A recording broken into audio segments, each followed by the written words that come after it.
আপনি দেখছেন poddanews24.com এর টপ ট্রেন্ডস, সাথে আছি আমি জাহিন ঈশা।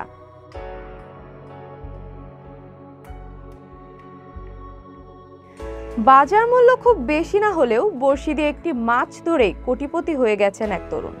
সম্প্রতি অস্ট্রেলিয়ায় নর্দার্ন টেরিটরি রাজ্যে এ ঘটনা ঘটেছে।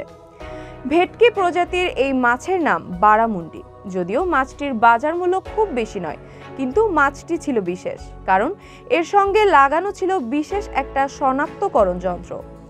অস্ট্রেলিয়ান সংবাদ মাধ্যম অস্ট্রেলিয়ান ব্রডকাস্টিং কর্পোরেশন এক প্রতিবেদনে জানিয়েছে, $1 মিলিয়ন ফিশ প্রতিযোগিতার আওতায় মাছটি নদীতে ছাড়া হয়েছিল। বলা হয়েছিল, যিনি মাছটি ধরতে পারবেন তিনি পাবেন $10 লাখ অস্ট্রেলীয় ডলার, যা বাংলাদেশি টাকায় 7,70,41,000। গত 9 বছর ধরে টেরিটরি রাজ্যের প্রতি পর্যটকদের আকর্ষণ তৈরি করতে এই প্রতিযোগিতার আয়োজন হয়ে আসছে।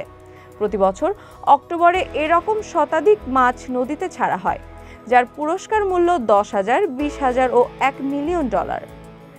প্রতিযোগিতা চলে মার্চ মাস পর্যন্ত, তবে এবছর প্রতিযোগিতার মেয়াদ বাড়িয়ে এপ্রিল পর্যন্ত করা হয়। আর প্রতিযোগিতার শেষ দিনই $1 মিলিয়ন মাছটি ধরা পড়ে এই তরুণের বড়শিতে।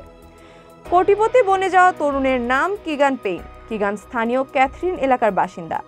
মাছটিকে ধরার পর তিনি ভেবেছিলেন এটা কোনো তেলাপিয়া মাছ। পরে তার বোন অ্যাডিসন মাছটির গায়ে থাকা শনাক্তকরণ ছোট যন্ত্রটি দেখে বুঝতে পারেন মাছটির মূল্য। পরে প্রতিযোগিতা কর্তৃপক্ষের সঙ্গে যোগাযোগ করলে তারা একটি সংবাদ সম্মেলনের আয়োজন করে কিগানকে $10 লাখ চেক দেয়। poddanews24.com এর নিয়মিত আপডেট ভিডিও পেতে আমাদের ইউটিউব চ্যানেলটি সাবস্ক্রাইব করে বেল আইকনটি ক্লিক করে রাখুন। ফেসবুকে আমাদের ফলো করুন facebook.com/poddanews24।